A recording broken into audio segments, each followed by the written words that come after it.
Hall of Fame is kind of, let's be honest, it's always been kind of a controversial topic, right? It's always been that way because, there's no physical, tangible building. There's no set, written down criteria.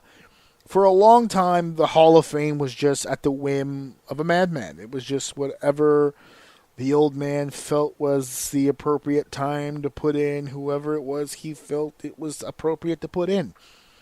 And the range of people that have gotten into the Hall of Fame is, astronomical. There's been conversations for forever about all the different people that have found their way into the Hall of Fame for WWE. And there's always a discussion. Every year there's a discussion. This person deserves it. This person doesn't deserve it. The whole shebang. And so now what we have here is we have a situation where there's another conversation taking place. Over the weekend at WWE Wrestlepalooza, The Undertaker made a very shocking appearance at the show. And what he did was he took his motorcycle, rode around the ring, and then parked it in the front row, and then just sat down in the front row with Stephanie McMahon. And they pretended to have this weird, awkward conversation. And then Taker pretty much blurted out that Stephanie McMahon will be headlining the class of 2026 Hall of Fame. Now, somebody made this comment on social media that I wanted to jump on. It's one of the reasons why I wanted to talk about it, especially with Dave. There was a person who made the comment that when Vince McMahon was in charge of the WWE, and when Vince McMahon was in charge, more specifically, of the Hall of Fame, that he didn't use those opportunities to put over himself, put over his family. He was always trying to look out for other people, which is true. He did do those things. And now that Vince is no longer here, we've seen Triple H go into the Hall of Fame. We're now seeing Stephanie go into the Hall of Fame. There's been a huge outpouring of people online who were suggesting if this is the case, Shane should definitely be in the Hall of Fame. And people are looking at that now and saying, well, geez, now that TKO is in charge, this is the route the company is going, that it's just going to start using things like this to put themselves over. And here's the only thing that I have about that comment. If Vince McMahon was putting in family members that we had never heard of, if Vince McMahon had been putting in family members that we did hear, they did perform, they just really bad at what they were doing, i.e. a Linda McMahon, I would never put Linda McMahon in the Hall of Fame if we're talking about just performances. Business-wise, maybe Linda does still get in. Business-wise, for what she did for the WWE. But on the performance side, absolutely not. We don't put her in the Hall of Fame at all, no. And that leads me to Steph. Because if you're going to sit there and you're going to say, well, they're just putting over family, I get it. I get it to a degree. She is family.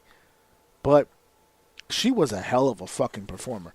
Before we got sick of it, before it ran itself into the ground, she was a hell of a goddamn performer. A hell of a performer. Not just I'm not talking about in the ring. Yes, in the ring, she left a little bit to be desired there. She got better with age, but over time, yeah, she wasn't exactly the best in-ring performer. But her storytelling, her character work as a babyface, as a heel, obviously when she first debuted in the company, she was just a naive, innocent little daughter of Vince McMahon, and then she went through a Las Vegas sham of a wedding, only to become this vixen, this hated, bratty heel, the wife of Hunter Hearst Helmsley, and then she would go on a hiatus after that and come back as a babyface general manager for SmackDown, where she's getting her ass slapped by John Cena and all that stuff. And then there's of course, the the run with the McMahon Helmsley era, where she just, not the first one, but the Authority era, I should say, where she's back to being a heel and she's emasculating everyone on camera. She's had up, she's had down, she's had all arounds, and she has been, okay, yes, she's the boss's daughter, but damn, I can remember a lot of segments where she just dominated. Just dominated as a performer. Just Hall of Fame to me for her is without a doubt. I don't think there really is a question that she's a Hall of Famer. Just based on, I can't, the package alone, when you guys see, when they put that package together of all the things that she did and all the things that she achieved, and that's just on camera. Because right now, when they made the announcement that Stephanie McMahon was going into the Hall of Fame, man, when I tell you the outpouring of support from the women's division, of all the people who were stepping up and just saying, "Godly, this is well deserved. It's finally here. It's time. Go, Steph." Naomi with the tweet, "I'm not missing this. I might have the baby at the Hall of Fame. I'm not missing this for anything in the world." Steph was like, "Jesus, don't have the baby at the Hall of Fame." Well, you know, but she is. There is support there. You know, say what you want about her when she was the SmackDown head writer, and there's mixed reviews as to how that revolution actually started from her end. But at the same time, there's no refuting the evidence. The evidence being is that when this announcement was made, this was one hell of a supported decision from people within the industry. Outside, there's always going to be people who support, people who don't support. It's subjective. People who go for it, people who don't go for it. It is what it is. But to see the outpouring of support from people in the industry who were so happy with the idea that she was going to go into the Hall of Fame, it's just heartwarming shit, dude. It really is. She was a woman who was allowed to go farther than any other woman in the history of the industry, yes. And she was able to do that because she was the boss's daughter. Also, yes. But it's not enough. It's not enough to just be the boss's daughter and be on camera. You gotta be good. You gotta be good. And she was good. She was in there doing promos back and forth with Stone Cold Steve Austin, with The Undertaker, with Triple H, obviously, with Shawn Michaels. She was in there with some of the best of all time. She did angles with Kurt Angle. She did stuff with The Rock. Some of the Rock's best stuff has been insulting Stephanie McMahon. Of course, that's the only crime in this Hall of Fame situation.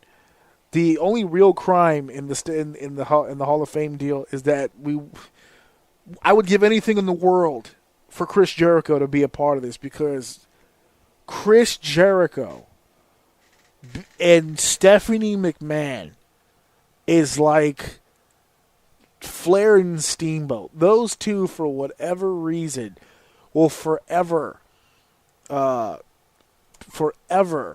be framed together.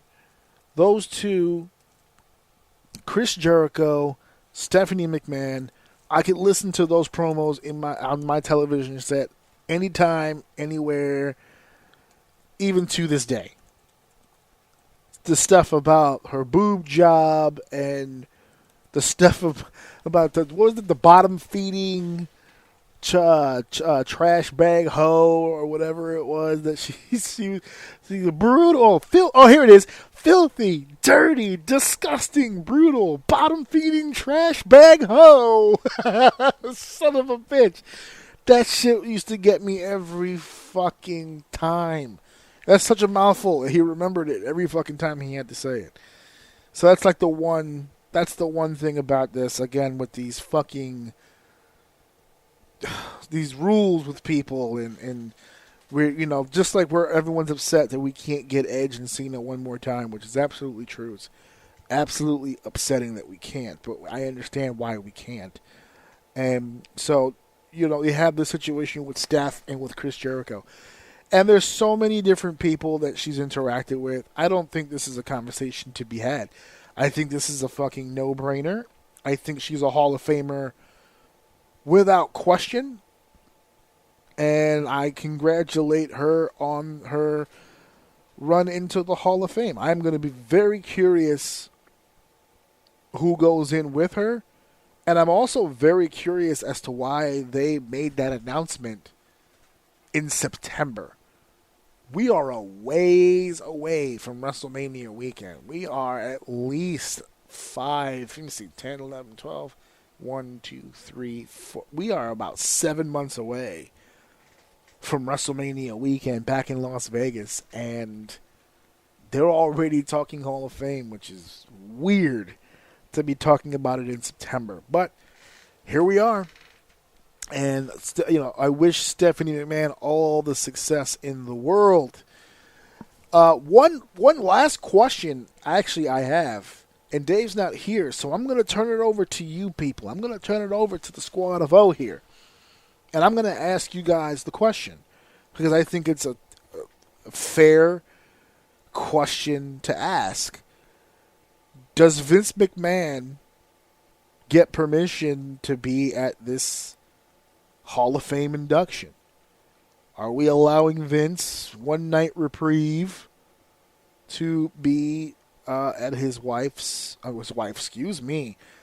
sister's, I'm sober, folks, his daughter. He skeeted into Linda and out came Stephanie. That's how that happened. His daughter, I'm tired, so leave me alone. I just told you I had a bunch of shit going on. His daughter is going into the Hall of Fame. Do we give him the reprieve? Now, there's a lot of people who are going to say absolutely fucking not. He's being sued for malicious shit, and that's the reason why they've kept him away so far, and they should continue to do so. But here's the thing. That's exactly right. He is being sued by a lot of people. I know Janelle Grant is the name, but let's be honest, she represents a lot of people. There's been a lot of people over the years trying to get this guy, and this is going to be the opportunity for them to do just that. But there's already a precedent being set with Brock Lesnar being back, who was also a part of that suit, and they were able to clear him. And since there has been no court case yet, only the allegation and the initial paperwork, there's no legal reason that he can't be there. Me personally, on a personal level, I don't need to see him there. I don't need to see him there. I don't need him to be a part of any of this for the same reason that I didn't need to see him for the Hogan thing. Because Vince McMahon was very upset that he wasn't invited to the Hogan tribute. But I can understand 100% why they wouldn't want to do that. Hogan himself is already so controversial as it is. To have Vince at that show would have been a tremendous mistake, because it would have been all about Vince McMahon. And it would have been all about Vince McMahon being there. What a moment. The headline would not have read, Hulk Hogan tribute takes place on Raw. It would have been, Vince McMahon returns to WWE during Hogan tribute. That would have been the headline. And that's going to be the headline here if they do it here. They're not going to sit here and say Stephanie McMahon earns spot or head of the class of 2026. They're going to say Vince McMahon was back. It'll dominate. It'll not be about the thing that it's supposed to be about. And for as much opportunity as Vince McMahon gave Stephanie McMahon to be the performer she eventually did become, it still takes work to maintain that for as long as she's had to maintain it. So this should be her night. So me personally, I don't think Vince McMahon should be anywhere near this. But I have to acknowledge that I am probably alone in that thought, because, and we'll talk a little bit about this later on or next, actually, when we talk about Wrestlepalooza. Wrestlepalooza opened up this weekend with a montage and a package celebrating the fact that WWE and ESPN has previous history leading into this big historic event. Vince McMahon footage played during the package. Now, they were smart during Hogan. I had noticed that they didn't play any Vince McMahon footage during the Hogan deal. But they did play footage of Vince McMahon here for the ESPN package. And I'm sorry, folks, but he got a pop. He got a pop.